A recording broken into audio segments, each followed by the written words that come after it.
Shalom jemaat yang dikasih oleh Tuhan, saudara-saudara seiman, tetap kuat, tetap sehat, tetap sukacita. Tuhan ada bersama-sama dengan kita. Pagi hari ini saya membaca tulisan seorang hamba Tuhan dan saya dibawa kepada ayat 1 Petrus 5 ayat 8 dan 9.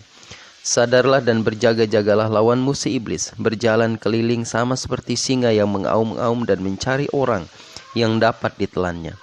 Lawanlah dia dengan iman yang teguh, sebab kamu tahu bahwa semua saudaramu di seluruh dunia menanggung penderitaan yang sama.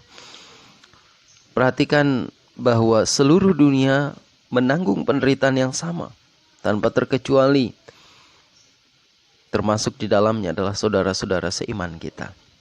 Hari ini saya juga mendengar ada seorang pendeta di Thailand, seorang misionaris beserta keluarganya juga sedang berjuang luar biasa untuk menghadapi penyakit ini karena mereka terinfeksi oleh penyakit ini.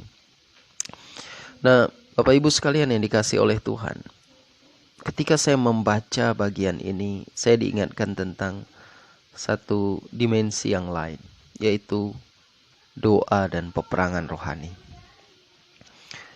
Iblis berkepentingan untuk berjalan berkeliling, dia akan menebarkan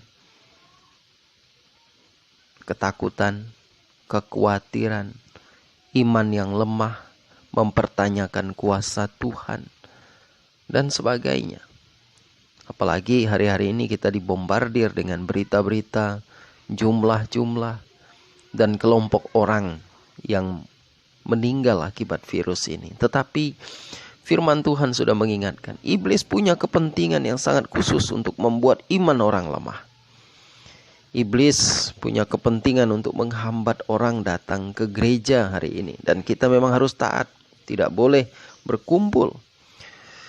Sehingga banyak orang akhirnya tidak ke gereja, tidak berkumpul. Lalu kemudian aktivitas rohaninya berhenti.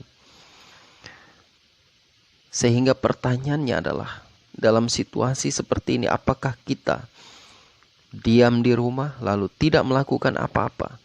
Atau diam di rumah dan lebih banyak lagi berdoa, membaca Alkitab, memuji Tuhan. Iblis punya kepentingan untuk menghentikan banyak orang.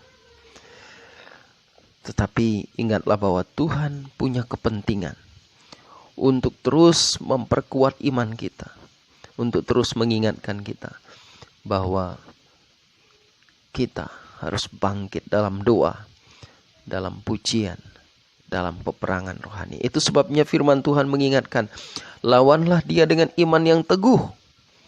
Bagaimana cara kita melawannya? Saya secara pribadi mengartikan, perbanyak waktu doa kita, perbanyak waktu baca Alkitab kita, perbanyak waktu memuji Tuhan, perbanyak waktu untuk peperangan rohani.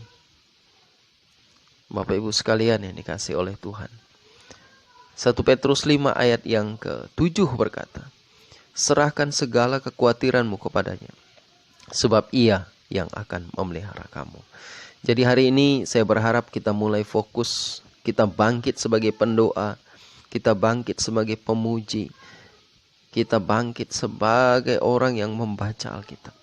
Doa, baca Alkitab, memuji Tuhan, masuk dalam peperangan rohani. Lawan dia dengan iman yang teguh.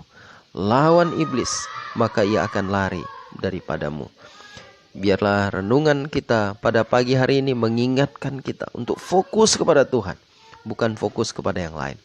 Fokus kepada Tuhan. Percayalah bahwa segala kekhawatiran kita ia tahu. Ia akan memelihara kita. Ia akan menolong kita. Kiranya Tuhan Yesus memberkati kita. Dalam nama Yesus, Tuhan akan melawat kita semua. Dalam nama Yesus, Tuhan akan memelihara kita semua. Haleluya. Amin. Shalom jemaat yang dikasih oleh Tuhan, saudara-saudara seiman, tetap kuat, tetap sehat, tetap sukacita. Tuhan ada bersama-sama dengan kita. Pagi hari ini saya membaca tulisan seorang hamba Tuhan dan saya dibawa kepada ayat 1 Petrus 5 ayat 8 dan 9. Sadarlah dan berjaga-jagalah, lawanmu si iblis berjalan keliling sama seperti singa yang mengaum-ngaum dan mencari orang yang dapat ditelannya. Lawanlah dia dengan iman yang teguh, sebab kamu